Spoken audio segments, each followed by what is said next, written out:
The German generals arrived at the British POW camp with an air of quiet confidence that surprised even the guards. They had expected anger, shouting, perhaps even revenge. Instead, they were met with calm instructions, firm but respectful voices, and orderly movements. The gates closed behind them without drama. That calm only strengthened their belief. From the very first days, the generals began to observe and to judge.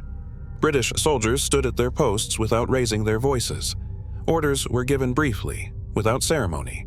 There were no long speeches, no threats, no visible attempts to intimidate the prisoners. To the generals, this looked almost careless.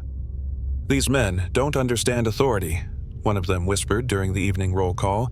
"They rely on manners instead of fear." In the barracks, they mocked what they saw: the neatly kept uniforms, the guards who saluted quietly and moved on, the absence of harsh discipline they were used to. They believed a real army needed pressure, constant tension to keep men in line. Without it, soldiers would grow weak, lazy, unfocused. At night, as rain tapped against the tin roofs, the generals spoke confidently about Britain's future. "An empire built on tradition," one said, "not strength. When pressure comes, this will break." They laughed softly, certain of their judgment. What they didn't realize was that the calm around them was not a sign of weakness. It was the surface of something far more dangerous, and slowly, without warning, their certainty would begin to crack. After the first days passed, the German generals began to feel uneasy, though none of them said it out loud. The camp did not change. There were no sudden punishments, no tightening of rules, no emotional reactions to insults or quiet mockery. The British guards remained the same every morning, every evening, every night. Meals arrived on time, not generous, but fair. Medical checks were routine and professional. Even injured prisoners were treated without delay. This confused the generals more than cruelty ever could. They expected pressure, something that would test their authority, something they could measure and analyze. But there was nothing to push against. British soldiers spoke little. When they did, their words were calm and precise. Orders were given once, and always followed. The generals watched closely. They noticed guards standing in the rain without complaint. They noticed equipment cleaned carefully at the end of every shift. They noticed how soldiers rotated duties smoothly, without arguments or raised voices. No one seemed afraid of punishment. "That's impossible," one general finally said. "Men obey because they choose to?" The idea disturbed them. They had been trained to believe discipline came from fear, pressure, and constant control. Yet, here was an army functioning smoothly without any of it. Late at night, the laughter in the barracks faded. Instead, there were long silences and quiet glances toward the watchtowers. Something in this camp was stronger than force, and for the first time the German generals began to suspect it. The breaking point did not come during an interrogation. It did not come through punishment or pressure. It came during something ordinary. One morning, a young British guard made a mistake during roll call. He misread a name and paused, confused for a moment. A senior British sergeant stepped forward. The German generals watched closely. They expected shouting, anger. A public correction meant to remind everyone who held power. Instead, the sergeant spoke quietly. He corrected the mistake in a calm voice, nodded once, and stepped back into line. The young guard adjusted and continued. No embarrassment, no fear. The moment lasted only seconds, but it unsettled the generals deeply. They began to notice it everywhere. British soldiers followed orders even when officers were not present. They kept schedules without reminders. Equipment inspections were done thoroughly, even when no one was watching. At night, guards rotated shifts smoothly, handing over responsibility without tension or argument. No one tried to avoid duty. No one complained. One general finally said what the others were thinking. "This isn't enforced discipline," he muttered. "This is internal." That idea disturbed them more than anything else they had seen. They had been trained to control men through pressure, to break resistance, to demand obedience. But here, obedience seemed voluntary. The generals realized something uncomfortable. If these soldiers could maintain order in a quiet POW camp, they could hold their ground anywhere. The laughter never returned.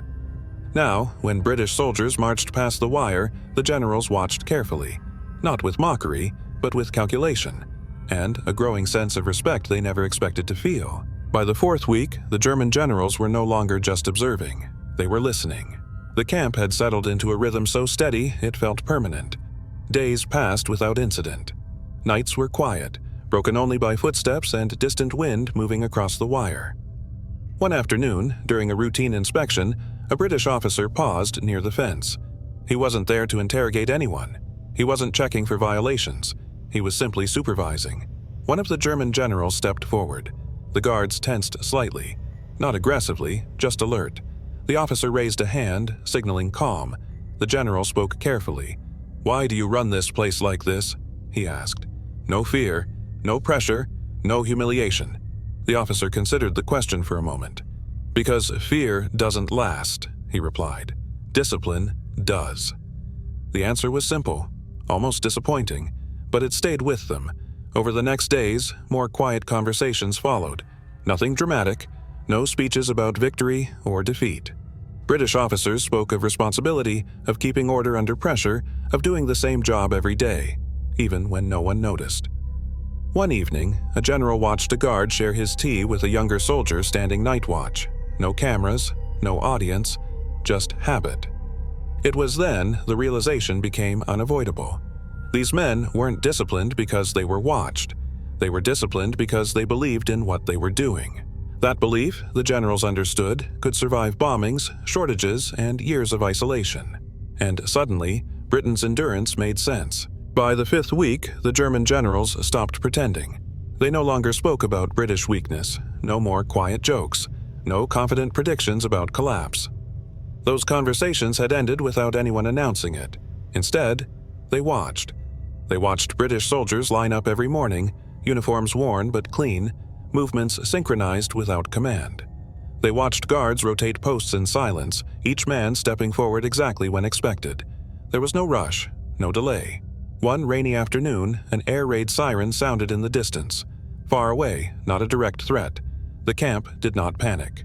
British soldiers moved smoothly to prepared positions. No shouting, no confusion. Even the prisoners were guided calmly, without force.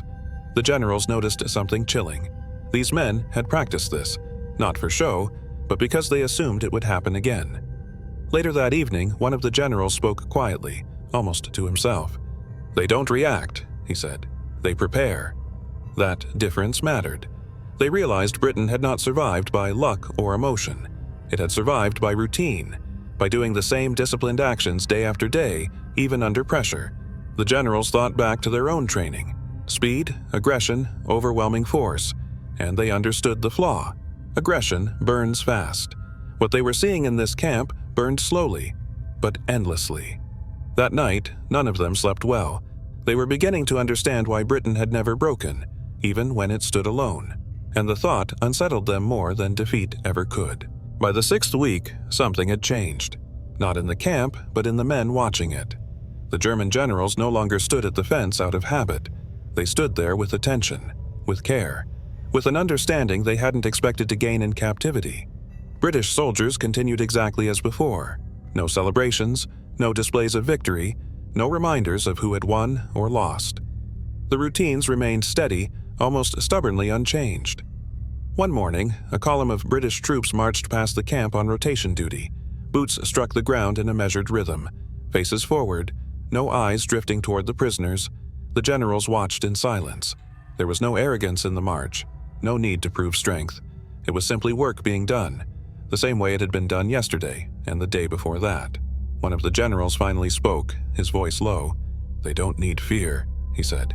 "They don't need praise." No one argued.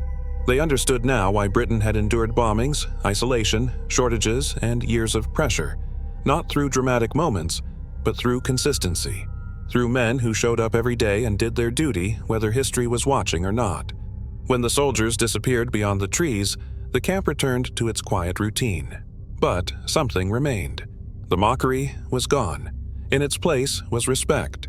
Not spoken, not shown, but firmly held. And the German generals knew they had witnessed something rare, an army that did not need to announce its strength, because it lived it, quietly, every single day.